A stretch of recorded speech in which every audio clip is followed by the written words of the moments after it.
Last night, Anthony Davis notched 28 points in less than 22 minutes after missing the previous preseason game with back soreness. There's been lots of talks about AD having a bounce-back season, including the Brow himself saying he wants to play 82 games. But he's only averaged 48 appearances per season in the last 4 years. Is this finally the year AD stays healthy and takes on the leadership role in LA, Bob? One would hope, but let's be honest, 48 games in the last 4 years is pretty abysmal compared to trying to play 82 games in a season. I think he'll continue to defer to LeBron, so he won't be the leader. Justin. Yeah, I don't see him being the leader as far as the locker room. He might be the leader on the court. But it depends on what the Lakers do. Lakers have too many questions for me to be like, yeah, he's gonna be great and they're gonna be awesome. But are those questions alleviated if he does play 80 games? Let's say he plays 75 games and he is what we saw in 2020. Yeah, I think those questions are alleviated a little bit more. And what do you think if that's what happens? If you're gonna tell me he's gonna play 75 games, I think they're a 6-5 seed. Okay, Trey. I'm with Justin on that. I think the Lakers, if he plays, definitely 4 or 5 seed, but I see him being consistent with what he's been doing the last couple of years, and he's going to get some type of injury. Yeah, 75 games is insane. I don't think he'll play that, but I could see 60. I mean, if he just has to stay healthy, and he's a freak. I mean, he's this guy that's dominant. He's like a potential top 10, top 5 guy when he's healthy, but he's not been healthy, so I hope it happens, but I'm going to say I doubt it. All right. We've seen plenty of standout performances from second-year players during Summer League and preseason. Which player from the 2021 draft do you think will make the biggest impact this season, the 2021 draft? So last year. Oh, so last year's draft. So who takes sophomore? So what sophomore takes the leap this year? Ooh, that's huge. Cole Anthony was 21, correct? He was 20, I believe. 20. Okay. Or- one off. 21? Paolo was this year. Paolo was this year, yeah. So Cole was last year. Okay. Cool. Yeah, definitely. Cool. Yeah. Okay. 110%. I want him to just go off, and I want the Magic to maybe this is they can get back to anywhere where they've ever been in history, just being good. Yeah. They're just so bad. Justin? I got 2 options. Okay. Scotty B, Ooh. your boy. Yeah. Scotty B. But I will say I think there's competition for touches in there is a little bit of rough kind of talk, but I think Cade actually does it better. Okay. Yeah. Trey? I was going to go Cade, but I'm going to go elsewhere since Justin went Cade. I'm going to go Evan Mobley. Yeah. With Yep. That was my acquiring guy. Donovan Mitchell, I think that opens him up a lot. He's a walking double-double. He can get triple-double at any night, any given night. So, yeah, I'm going to go Evan Mobley. That was my name, too, was Mobley. No, you're good. I agree with you. But I think that the addition of Donovan Mitchell is going to alleviate some of the offensive pressure for him. Look out for a potential all-defensive type season from Evan Mobley. Yeah. He is also a freak athlete, and he is really going to be – he's going to have the energy because he's not going to be getting as many touches as he was on the offense last year with the Cavs. He's going to be energized on the defensive side, and he's going to make some noise on the defensive side. So Evan Mobley for Trey and I, that's what we're going with. All right. This morning, Shams broke the news that an Eastern Conference contender was interested in trading for Jay Crowder. That contender was the Atlanta Hawks. How many contenders are there in the Eastern Conference? And is Atlanta one of them, Bob? So Atlanta, I've mentioned it before on the podcast, is low-key going to be very, very good. But a contender? But a contender, probably not. Okay. So I'd say in the East, 3 contenders. Obviously, the big 3, Boston, Milwaukee, and Brooklyn. Mm-hmm. The Heat always sneak in there, so I would always throw the Heat in that mix too. Justin. 4. Yeah, I think there's 4 contenders. I just don't think one of them is the Heat. I think it's Philly, Boston, Brooklyn, Milwaukee.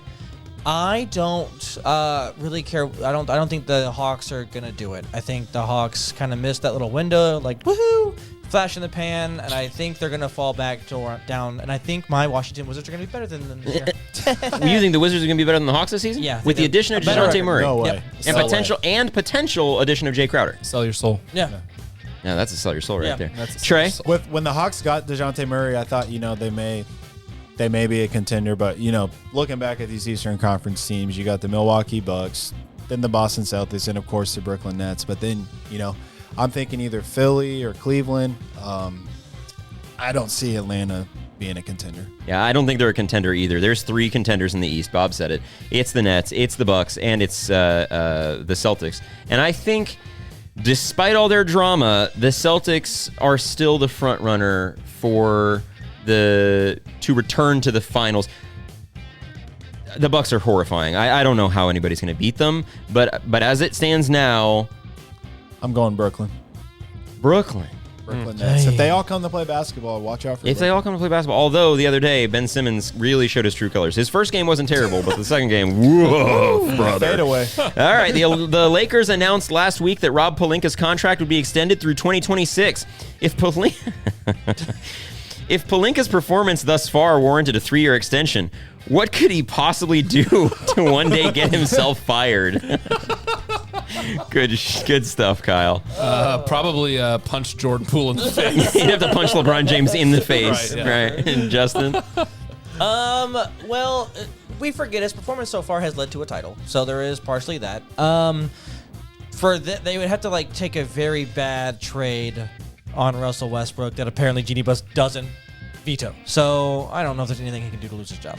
You don't think there's anything you can do with it? I don't. there's realistically, definitely that something. he can do. Well, I No. mean, yeah, anything realistic, of course. He's not going to punch somebody in the face. Yeah, I don't think there's anything realistic he can we do don't know. at this point in time. Okay. Trey? So if they don't land LeBron, when Bronny comes out, like if LeBron ends up leaving LA, I feel like that's when Rob Pelinka will lose his job. Because that's 3 years from now. Okay. Yeah. It lines up well. I agree.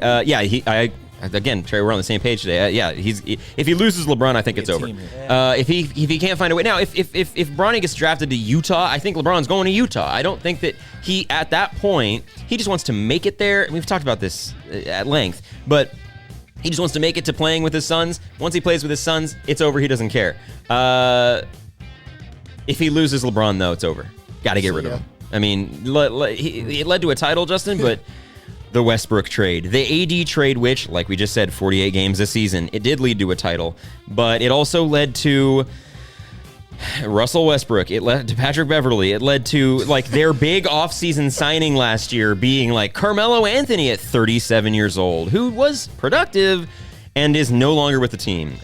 So I don't know what he'd have to hit Genie Bus with his car or something. Genie Bus with a bus. The annual NBA GM survey ranked the Bucks as the most likely team to win the 2023 finals, with 43% of GMs selecting them. Next, I see Kyle plugging this in, resident Bucks fan. Next were the Warriors 25%, Clippers 21%, and Celtics 11%. Are there any teams outside of these 4 that are not receiving the proper respect as the potential 2023 champions? Ooh, okay, so he said Celtics. It was Bucks, Warriors, Clippers, Celtics. I mean, we kind of talked about it a little bit. Brooklyn, Yeah. I guess, is the only one, but I already see Justin cooking it. Say it. say it. I'm going to pull a Damon. Say it. Say it. The Philadelphia 76ers. We See? keep forgetting them. No. I'm sorry to interrupt you.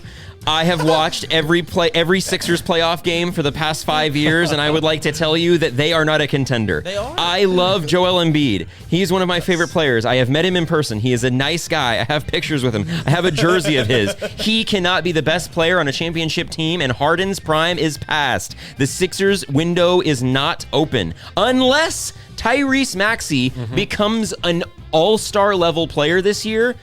The Sixers are not a contender. They're not going to beat the Bucks. They're not going to beat the Nets, and they're not going to beat the Celtics. Here's one thing you know about the NBA. Around the NBA, every single year, 3 teams get knocked out of title contention due to injuries. It's very unfortunate, but that's the nature of the beast. So that's where I think the 76ers come in. That's where I think they're going to, take advantage of some mischievousness in other organizations, injuries, or that nature. I'm not out of them like you are. I think James Harden was in a down year where he's washed, averaged 22 and 10. So, oh no. Trey. My team, it's going to be the Memphis Grizzlies. They played really well against the Warriors last year. They almost actually beat them. It's only 6 games. If Triple J can come back from his injury and play well, because I was looking at the roster right now. Triple J's a monster. The guy that's filling in this position is Santi Adama. Don't know who that is. So He's not terrible, but If we get Triple J back in there, look out for the Grizzlies. I agree. Look out for the Grizzlies. If I had to pick one, I'd pick the Nets just because who knows? Maybe they're okay. Yeah. All right, last one. We got to make this a quick one. We got to start wrapping up here. Celebrity boxing. Draymond Green or Bobby Portis? Who you got? Give me Draymond Green. Bobby Portis. Yeah. Bobby Portis, he's got 30 pounds on him. So Okay, I'm just saying, if they both walk in the ring, only Draymond's walking out alive. Okay, he's walking out alive. All right, That's true. Bobby, That's the way he's gonna I don't know though. Bobby Portis got those crazy eyes. He's not He's got gonna. that youth on him. It's game over. He's not gonna give up.